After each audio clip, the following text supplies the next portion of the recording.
Hi, my name is Judy Van Koyman, and you're watching Life Issues.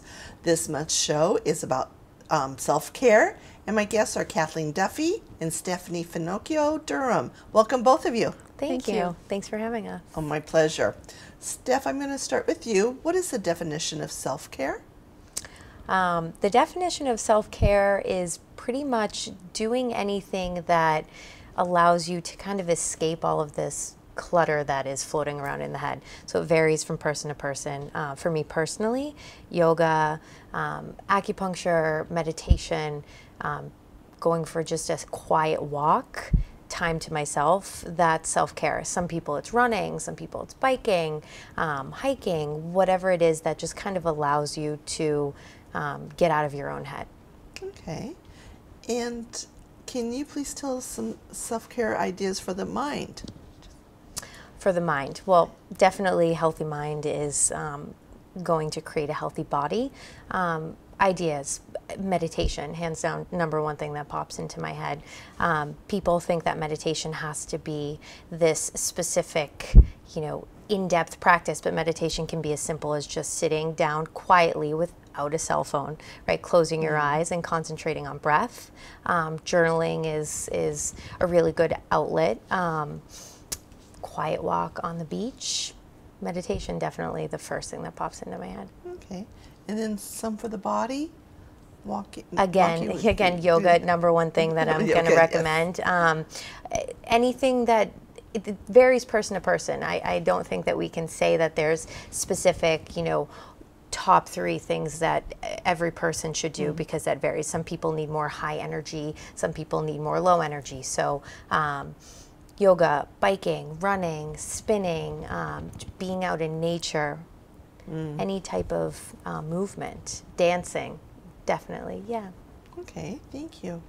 And Kathleen, can you give us some self-care ideas for the soul?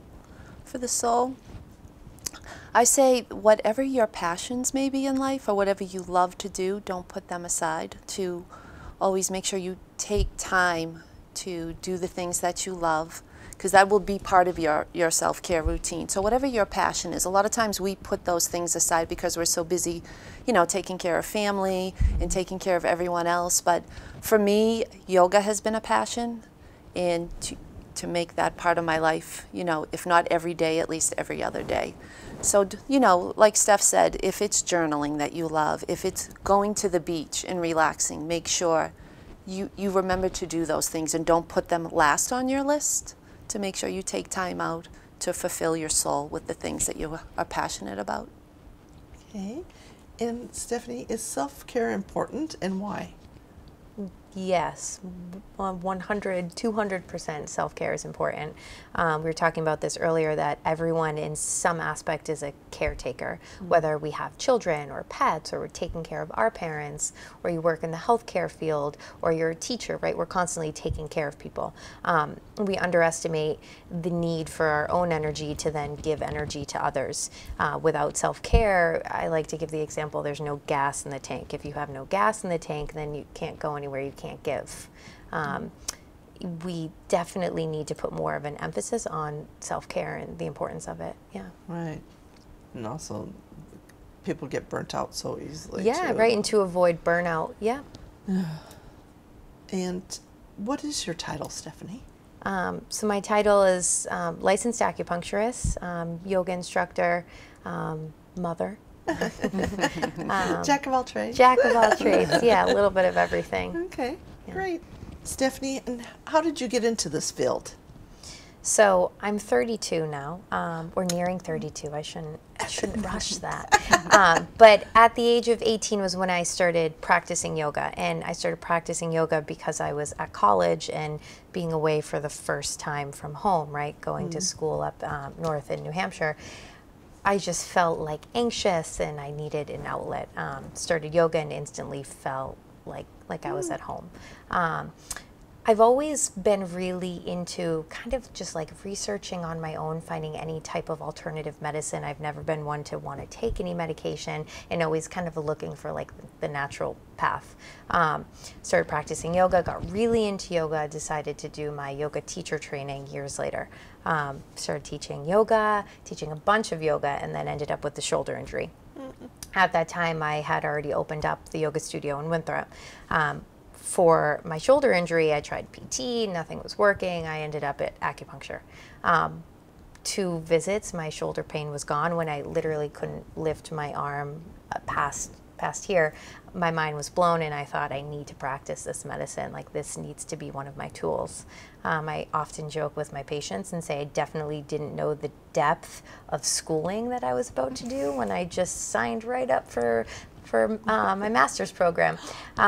So, 4+ years later of acupuncture school landed me here. But all throughout school, I always knew that I wanted my own practice. I kind of need to be my own boss. And I don't think that's a bad thing, but No. Yeah.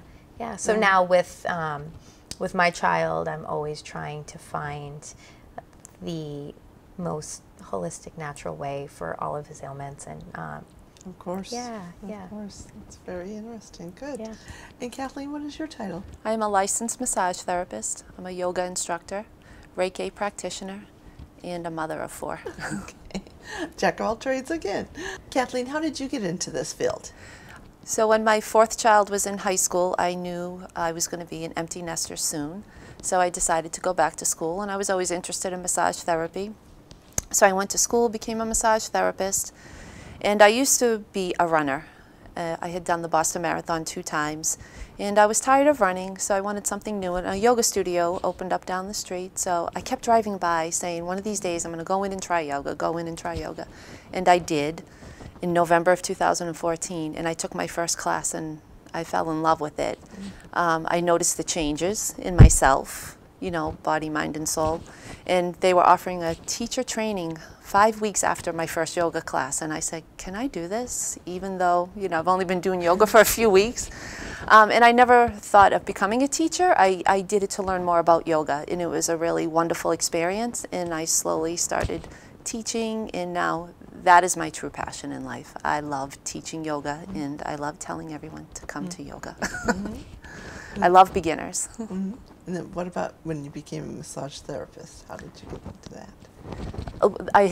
When my daughter went to school, I was looking for something different so that when she graduated, I could sort of create my own little life.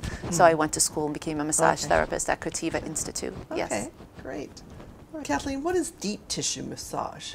So deep tissue massage is going deeper into the layers of the muscles. So a lot of people think when you get a massage that you're pushing the hand, which you are, moving the hands along the body, but it's actually the weight of your body controls the pressure. So deep pressure, you would go into, like I said, the deeper tissue fascia of the body. And deep tissue can be the knuckles, it can be the elbow. These are my tools. It can be your forearm. Okay. And then what is therapeutic massage? Therapeutic massage would be more of the Swedish massage, which is more relaxing, maybe not as deep. Everyone's, what pressure they want is different, but therapeutic is more relaxing. Swedish massage is longer strokes, circulatory strokes. You're pushing the blood all towards the heart. Okay. Then there's other types of massages too, right? Is there like sports massage? Yes, and that would fall under deep tissue. So that would be for, it could be for sports, tight muscles, deep tissue for chronic pain. Okay. And Stephanie, what is acupuncture? So acupuncture is Chinese medicine, right? We'd been around for thousands of years. We're starting to see it more around here, even all in the hospitals, which is lovely. But what it is, it's taking like hair-thin needles and inserting them into the body along acupuncture channels or meridians. So there are, 6 yin organs and 6 yang organs that all have channels. So we're working along the meridian system and inserting the needles into the points. Each point has a different action. Each channel has a different action and a different kind of thing that it controls. Yeah, it's painless. People have this vision that, you know, they're going to go to acupuncture and have like a million needles in them.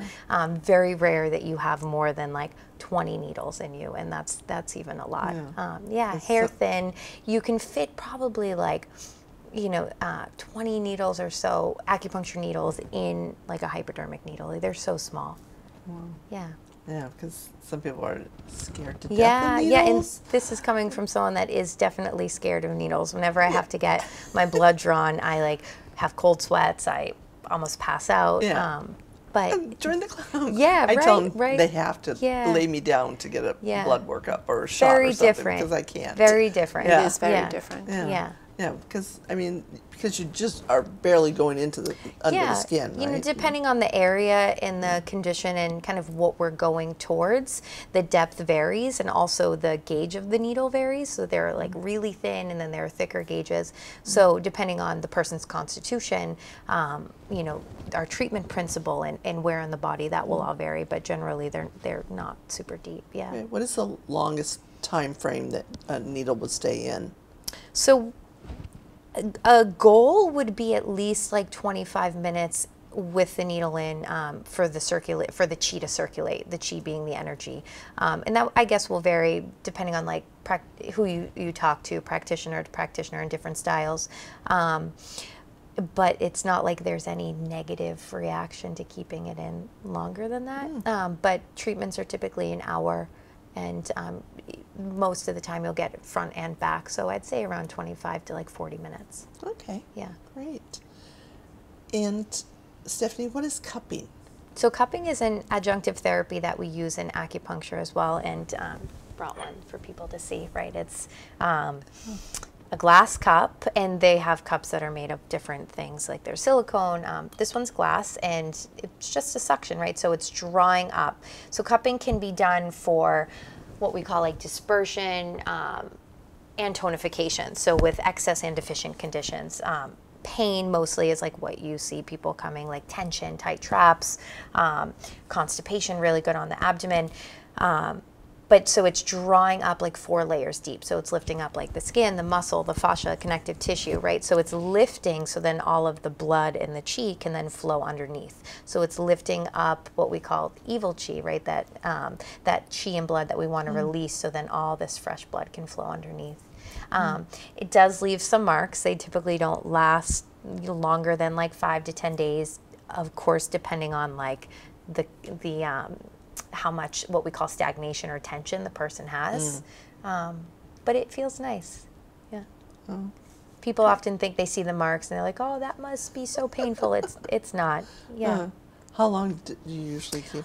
That varies hugely. Some people, you can see depending on what color it turns. Sometimes it will turn like bright red right away, and then that's, you know, you're done, take it off. Some people it stays like pink, and I never leave those on more than 10 minutes ever. Most of the time it's like 3 minutes, but at 3 to 10 we'll say. Okay. Yeah. And Stephanie, what is Thai yoga massage? So Thai massage varies hugely from, well, I shouldn't say hugely because there are some similarities to deep tissue and therapeutic. When you think of like what Kathleen does, deep tissue and therapeutic, it's, you know, table massage, and you have no clothes on, and you know, this like nice delicious massage, like traps and arms and everything. But with Thai massage, it's more like you're first of all clothed on the floor, and it's a lot of like passive movements. So it's building range of motion and flexibility. So some people like to refer to it as like lazy man's yoga, right? Because you're laying down and I'm like lifting your leg and moving you into a lunge, moving you into a twist. Definitely more like interactive. There are times where you can kind of like close your eyes and zonk out, but it's a lot of like, you know, handing me your arm, lifting your arm, moving your leg. Really good at building flexibility. Definitely good at relaxing you as well, but hands down, like the number one thing it's for is like building this range of motion. Yeah.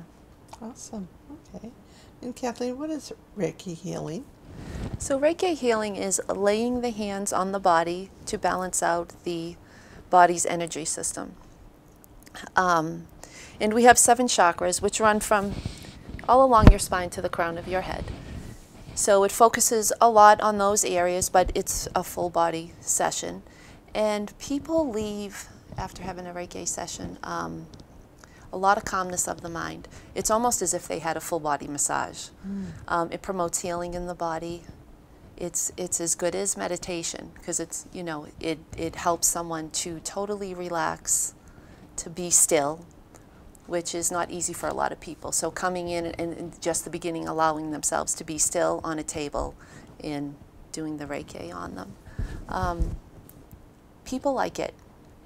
A lot of people like it, and I love giving Reiki. It's a great tool for self-care, and especially calming the mind and promoting healing in the body.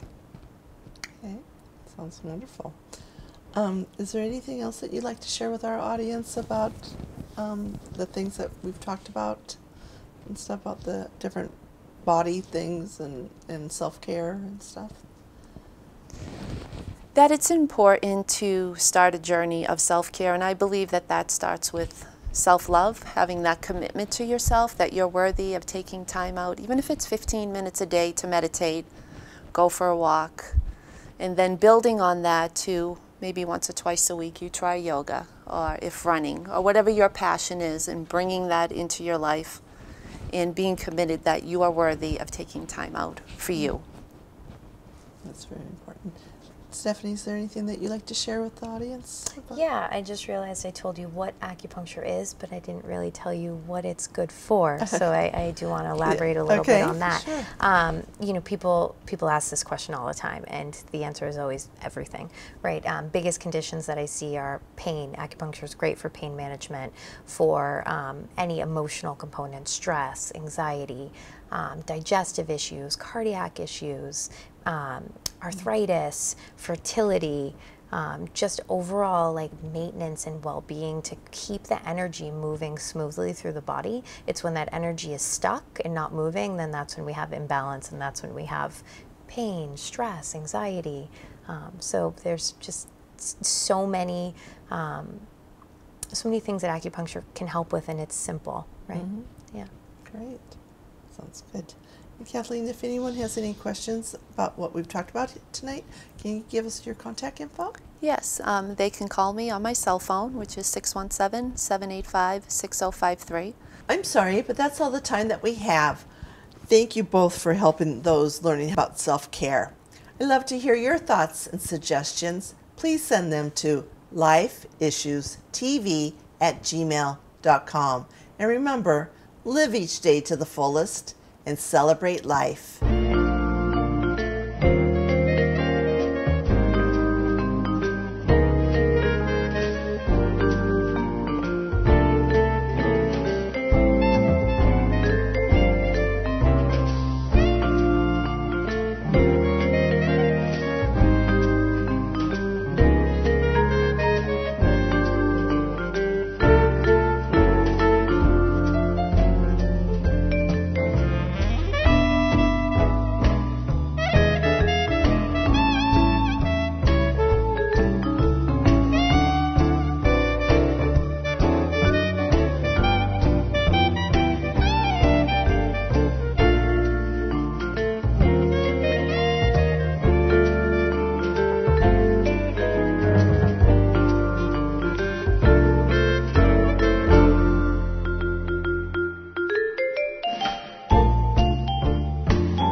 Hello and welcome to another episode of Lynn Lineup. I am Stephen Perfume and I am here with Judy Van Kooyman, the founder and president of Those Who Can for Those in Need's 7th Annual Resource and Volunteer Fair.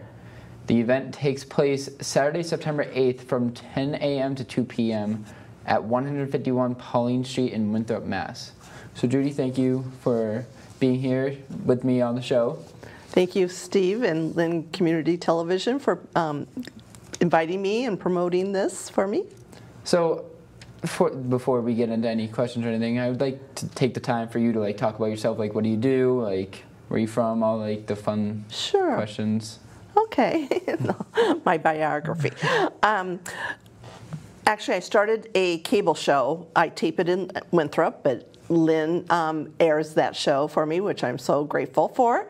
And it's called Life Issues. It's a resource information show.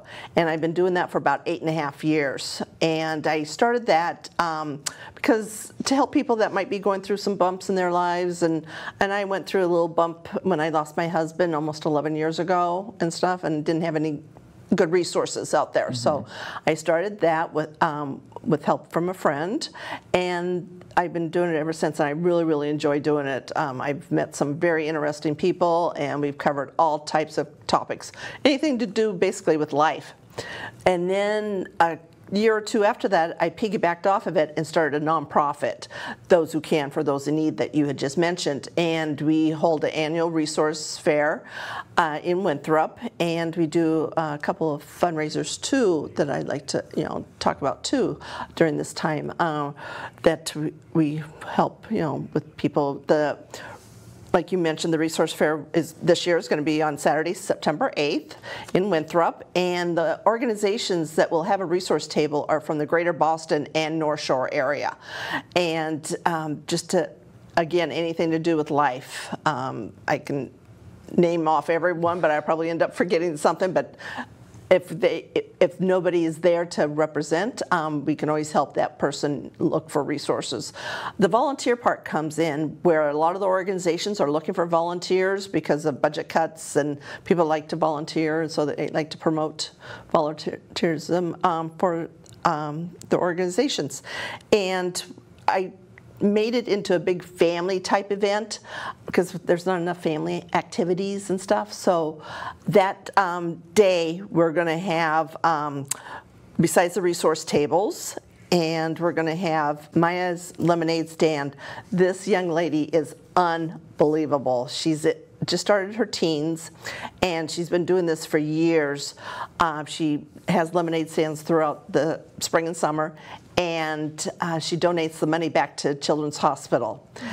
During the Christmas time, she has a toy drive, and she donates the toys back to Children's Hospital. So she's just unbelievable. So I invite her every year to do the resource fair too, to earn a little extra more money for Children's Hospital. We have reptiles. The kids actually love those. Believe it or not, that's one thing I stay away from, but the kids love it. And then we have a young lady from East Boston that plays and sings, plays a keyboard and sings. And she is a senior in high school this year. And her voice is phenomenal. She's very, very talented. So I've had her for the last probably 4 or 5 years now doing this fair. And then at the end of the event, we have the canine demo from the Sheriff's Department. And the kids love that. Well, even the big kids, the adults love it too. They go, "When are you having that again this year?" and stuff. And so I tell them yes. And then we're going to have, this year, we're going to have a clown doing magic show and face painting. So there's something for everyone. We also have food, and the whole event is free for everybody. There's no charge. If they want to make a little donation, they can do that, but otherwise we don't ask for any particular amounts of money or anything like that. So you mentioned like how families and like your friends have like all helped you throughout like all the years and everything. Like, what's like the best way for like families to kind of like take advantage, well, not like advantage, but like kind of do like come and like see you for the things that you guys offer? just to come down to the event, check out the tables, and my board will be there that day helping out too, and they can, anybody can ask them for questions, or if they're looking for something in particular or something like that. Now, like like you were mentioning a lot of the events, like the clowns and like reptiles and all those.